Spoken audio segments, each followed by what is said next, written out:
Hello friends, నేను మీ doctor Shruti, consultant fertility expert 49 hospitals LB Nagar branch. Best days to get pregnant. Everybody is asking the same question and you have many videos. దీనిపైన చాలా videos ఉన్నాయి. 8 and 18 ఈ days గుర్తుపెట్టుకోండి మా. So number 8 and number 18. So మీకు periods March suppose ఫస్ట్కి వచ్చింది అనుకోండి, 8th ఆఫ్ ద మంత్ నుంచి 18th of the same month వరకు ఇంటర్ కోర్స్లో ఉండాలి. రఫ్గా క్యాలిక్యులేట్ చేస్తే this is the fertile period, 8th day నుంచి 18th డే వరకు. బికాస్ 8th డే కంటే ముందు కలిసి ఉంటే ఏమవుతుంది, అసలు ఎగ్ గ్రోత్ స్టార్ట్ అవ్వదు. ఇంకా పీరియడ్స్ అప్పుడే స్టాప్ అవుతాయి, అప్పుడే ఎగ్ సెలెక్ట్ అయ్యి గ్రోత్ అవ్వడం స్టార్ట్ అవుతుంది. సో బిఫోర్ 8th డే కలిసి ఉండటం వల్ల మనకు ప్రెగ్నెన్సీ అనేది రాకపోవచ్చు. And after 18th day already egg విడుదల అయిపోయి, దాని టైం అయిపోయి, ఎగ్ డిసింటిగ్రేట్ అయిపోయి అన్నీ అయిపోతాయి. సో ఆఫ్టర్ 18th డే మీ ఎగ్స్ ఏమి మిగలవు, it's already released and done.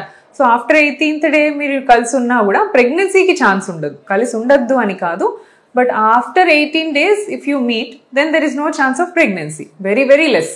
ఎవరికో ఒకరికి లేట్గా ఎగ్ రిలీజ్ అవుతుంది, మేబీ 2-3% ఆఫ్ ద పాపులేషన్లో. అప్పుడు మనం 18th డే తర్వాత వాళ్ళని కలిసి ఉండమని చెప్తాం. సో ఇలా మీరు ఇంట్లో ఉండి స్కాన్ సెంటర్కి అప్రోచ్ అవ్వకుండా మీరు క్యాల్కులేట్ చేసుకోవాలి అంటే పీరియడ్ 8th డే నుంచి 18th డే వరకు కలిసి ఉండొచ్చండి.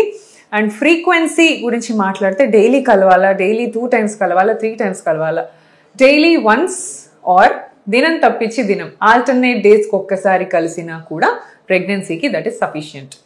So frequency of the intercourse is either daily once or once in 2 days ఇలా కలవచ్చు.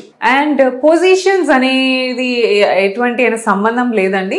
సో ఈ పొజిషన్లోనే ఇంటర్ కోర్స్ చేయాలా అట్లా ఏం ఉండదు. Make sure that the sperm goes inside. So ఎప్పుడైనా కలుసుకునేటప్పుడు ముందు జెనైటల్ పార్ట్స్ క్లీన్ చేసుకొని తర్వాత వచ్చి ఇంటర్ కోర్స్ చేయడం స్టార్ట్ చేయాలి. అండ్ యూరిన్ పాస్ చేసిన తర్వాత ఇంటర్ కోర్స్ చేసుకోవాలి. లేదంటే మీకు ఇంటర్ కోర్స్తో జరిగే ఫ్రిక్షన్కి, మూమెంట్కి వాష్రూమ్ వచ్చిన ఫీలింగ్ వస్తుంది. దాని తర్వాత మీరు వాష్రూమ్ యూజ్ చేసుకుంటే స్పర్మ్స్ అన్నీ వెళ్ళిపోయే ఛాన్స్ ఉంటుంది అనమాట. So cleanliness, hygiene and then emptying your bladder. Washroom వెళ్ళిన తర్వాత అప్పుడు హస్బెండ్ అండ్ వైఫ్ కలిసి ఉంటే then there are high chances of sperm లోపల రిటైన్ అయ్యే ఛాన్స్ బాగుంటుంది. అండ్ ఇంటర్ కోర్స్ తర్వాత అట్లీస్ట్ ఒక 20 minutes to 30 minutes పడుకునే పొజిషన్లో ఉంటే గ్రావిటేషనల్ ఫోర్స్ ద్వారా ఎక్కువ స్పర్మ్ బయటికి లీక్ కాకుండా ఉంటుంది అనమాట.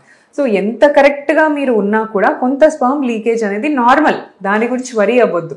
నాకు మొత్తం వెళ్ళిపోతుంది అసలు ఉండట్లేదు అన్నట్టు కాదు. యూట్రస్ ఇస్ వెరీ స్మాల్ అండి, దానికి ఒక 2-3 ml కెపాసిటీనే ఉంటుంది.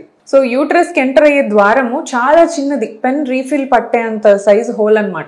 దాంట్లో మీరు ఎంత స్పర్మ్ వేసినా హోల్ నుంచి వెళ్ళేది చాలా కొంచెం స్పర్మే. ఏదైతే యాక్టివ్ స్పర్మ్, మంచి మొటైల్ స్పర్మ్స్ ఉన్నాయో అవి వెళ్ళిపోతాయి.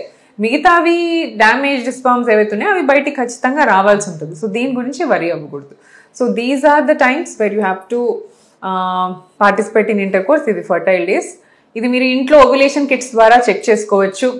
అక్యురేట్గా చెక్ చేసుకోవాలంటే scan is the perfect tool అండి.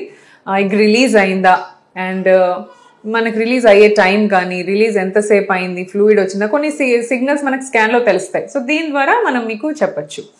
సో ఇలా మీరు ఫాలో చేసి హెల్దీ డైట్ తీసుకొని proper sleep without any stress ఇంటర్ కోర్స్లో ఉంటే ఖచ్చితంగా ప్రెగ్నెన్సీ ఛాన్సెస్ చాలా బాగుంటాయి. Thank you so much.